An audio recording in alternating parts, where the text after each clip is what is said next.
Sí, bueno, yo actualmente estoy viviendo en Madrid. Ya me vine a finales del 2018 aquí a esta hermosa ciudad. Y bueno, yo más o menos he hecho una pequeña línea del tiempo, por decirlo así, de lo que fueron los distintos episodios de esta pandemia, ¿no?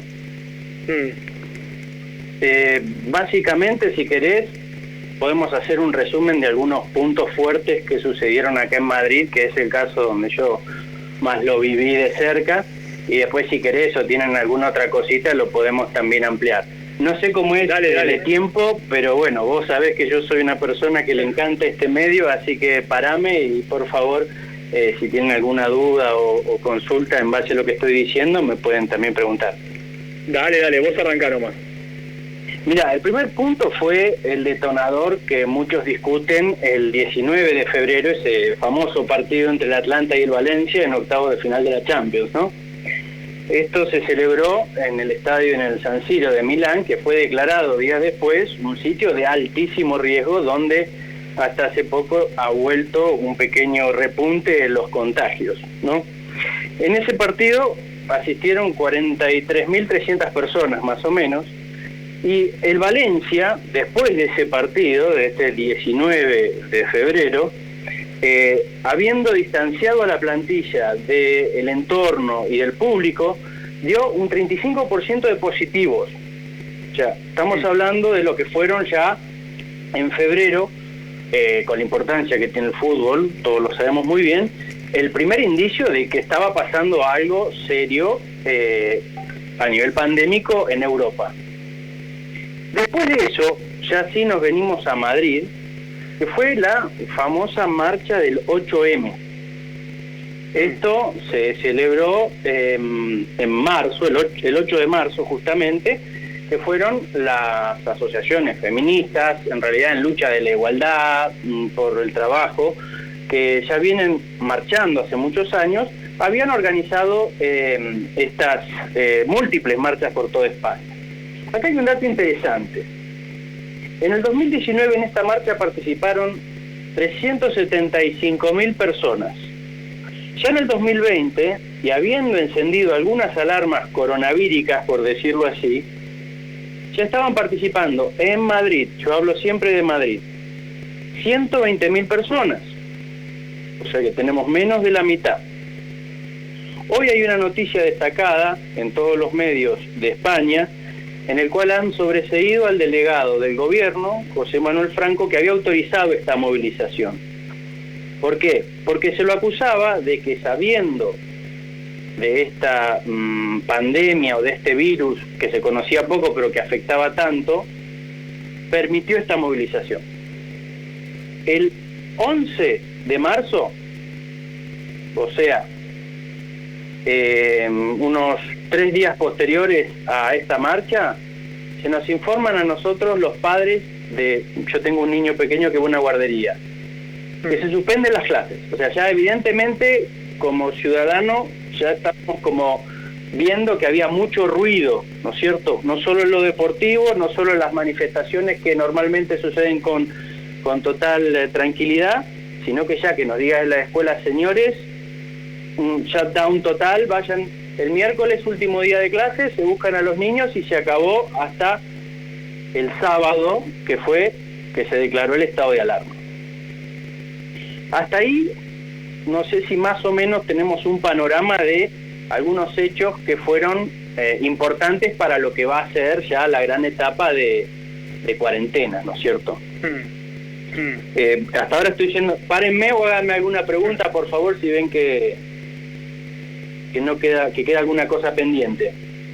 Sí, no, está bien, lo que le estábamos escuchando es más o menos lo que vos nos comentaste, es lo que ha pasado hasta ahora, ¿no? Todo lo que ha derivado en una situación descontrolada. ¿Fue real el descontrol, la cantidad de casos? Porque acá la gente, yo veo que no lo entiende, se piensa que porque tuvimos pocos casos la cuarentena no sirve, la enfermedad no existe, el virus no existe, pero ese descontrol existió en Madrid y en España en general, ¿no? Yo tuve hasta hace poco una discusión, no una discusión, sino un cambio de opiniones, por llamarlo así, de acuerdo a alguien que dijo que esto era un invento de un gobierno o de alguna especie de boicot.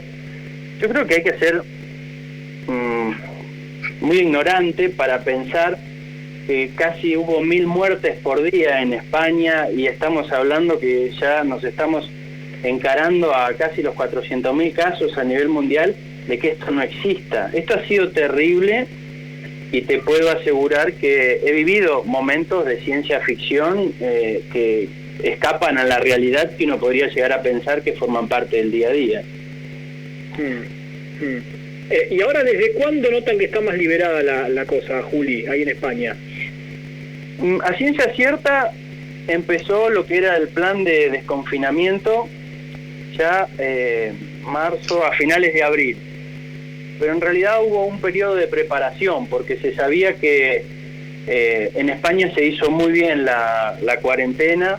Vos pensás que hubo 181.000 militares en las calles, hubo más de 32.000 denuncias por saltarse la cuarentena y casi 350 personas que tuvieron rápidamente una sentencia, con lo cual fue tomado muy en serio, porque en el momento en que no se tenían demasiada información de qué era lo que estaba pasando, pero sí que afectaba, y tristemente acá también sé que en Argentina está sucediendo y ha sucedido, las residencias de mayores, que eso era realmente un tema muy delicado para tratar aparte, obviamente, pero que al ser de alto riesgo y el verse en las circunstancias de encierro, etcétera, etcétera, etcétera, hicieron que fuese una situación muy complicada, y sobre todo para los parientes que querían verlos.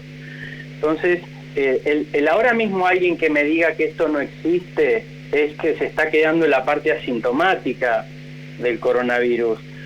Pero hay distintos grados digamos, a cada sistema inmune, y no te estoy hablando como especialista, sino que te estoy hablando como usuario de la información que nos han hecho llegar, afortunadamente, por vías siempre oficiales, porque también hay mucha desinformación dando vueltas, ¿no?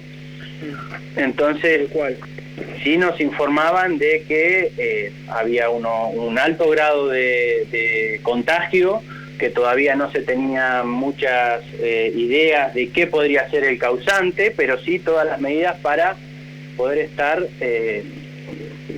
a salvo o intentando hacer las cosas lo mejor posible para parar este crecimiento que fue exponencial, y era quedarse en las casas. Sin los desplazamientos, eran muy pocas las personas que estaban autorizadas a hacerlo a mediados de marzo, y ver la vida cómo pasaba en las casas por una ventana, quienes no teníamos patio ni nada, con niños obviamente, y yendo solamente a poder hacer las compras grandes y volver a casa, con mucho temor. Sí, yo te puedo asegurar, ahora, Nicolás, sí, que nunca había visto el pánico de una persona tan claramente detrás de una mascarilla como esos días. Fue terrible. ¿Y ahora cómo es la situación? ¿Ya pueden salir? ¿Están saliendo ya? ¿Están haciendo una vida casi normal? ¿Cómo es el panorama ahora? Ahora sí, gracias a las salidas y a que se han dado distintas fases, como seguramente lo saben, se han permitido hacer distintas cosas. La primera fue las salidas a caminar, distanciando a las personas de mayor riesgo, o sea, los mayores, y no mezclándolos con los pequeños. Y también se había dado un espacio para el deporte amateur, digamos, de quienes querían salir a correr, que eso también fue un caos, obviamente, pero que se organizó de esa manera. Inicialmente uno podía de 6 de la mañana a 9 de la mañana salir a correr, obviamente respetando distanciamiento, con máscara. Yo lo intenté, era muy complejo, pero bueno, como realmente había distanciamiento no fue tan difícil. Después las personas mayores entraban los niños de 9 a 11, y después los mayores de 11 a 2, que ya era más o menos ese primer horario. Luego salían nuevamente los niños, si es que así lo deseaban hacer, hasta las 7, ahí cortaban nuevamente los mayores, y ya a las 9, eso ya, igualmente el clima en esa época era más frío, con lo cual no es como ahora, que como bien decías vos, escuchaba antes de la presentación, se estira más el día porque el día está lindo, estamos entrando en el verano, pero en esa época hacía frío, con lo cual estos sectores, estas franjas horarias bien diferenciadas entre niños, runners, por decirlo así, o personas que querían despejarse y caminar un rato, que obviamente hizo muy bien, y después los más grandes, fue fundamental para empezar a tener esas bocanadas de oxígeno después de tanto encierro, ¿no? Ahora mismo, si me preguntás, empezaron abriendo los bares, las terrazas, con un aforo muy limitado, por supuesto. Aquí en España hay mucha cultura de barra, por ejemplo, de pedir una cerveza y que te pongan una tapa, ¿no es cierto? Entonces uno suele pasar mayor tiempo en la barra que quizá en una mesa, y todo eso se quitó. Entonces el tema está en ir de a poco y de manera muy prudente recuperando esas lindas actividades, por decirlo así, de bar entre amigos, que sabemos que en cuanto se hagan mal pueden provocar un retroceso. Claro. La sensación que tienen allá ustedes, los habitantes de Madrid, es que ya lo peor pasó, que ya es algo que se dejó atrás el coronavirus. ¿En general es esa la sensación o todavía no? No, porque nos han mentalizado, afortunadamente, quiero decirlo esto que hay que destacar. Sabemos que los números son favorables, sabemos que, si me permitís, me gustaría agradecer y extender estos saludos al personal de sanidad que está trabajando en Argentina y a toda la gente que está dándolo todo, poniéndole realmente la cara a este virus, que son los que están en primera línea y han hecho tanto, y por supuesto los sacrificios y las palabras van a ser siempre pocas, pero somos conscientes de que el esfuerzo que han hecho el personal sanitario depende mucho de lo que hagamos nosotros ahora. Si bien ahora tenemos muchos menos personas en terapias intensivas, con respiradores, etcétera, etcétera, sabemos que esto, pese a los pronósticos de que el virus puede ser menor, puede volver en cualquier momento. Entonces, si bien estamos disfrutando de muchas libertades que habíamos perdido por esta pandemia, lo que sí lo hacemos es con muchísimo respeto, con muchísima prudencia, con muchísimo civismo. A uno le dan ganas, por ejemplo, yo tengo niños y mi niño juega con otros, y por supuesto los niños se conocen, entonces se quieren abrazar, ¿no es cierto? Y todas esas cosas que para uno eran comunes y normales, y bueno, por ahí uno un poquitito más de paciencia, intentando jugar, dar una vueltita. Lo que sí uno hace es tratar de poner el énfasis en seguir siendo precavido, en prevenir, porque sabemos que hasta que esto no sea definitivo con una vacuna, o hasta que no haya una vacuna, Nicolás, sinceramente sabemos que depende mucho de lo que hagamos nosotros las personas.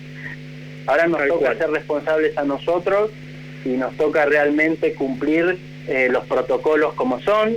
De a poco se nos van abriendo puertas, pero no significa que tengamos que tirarnos todos a completar ese aforo del 25% o 50% ahora en fase 2. Quiero decir, si vos ves que hay unas mesas y se puede y no pones en riesgo la otra persona, lo haces.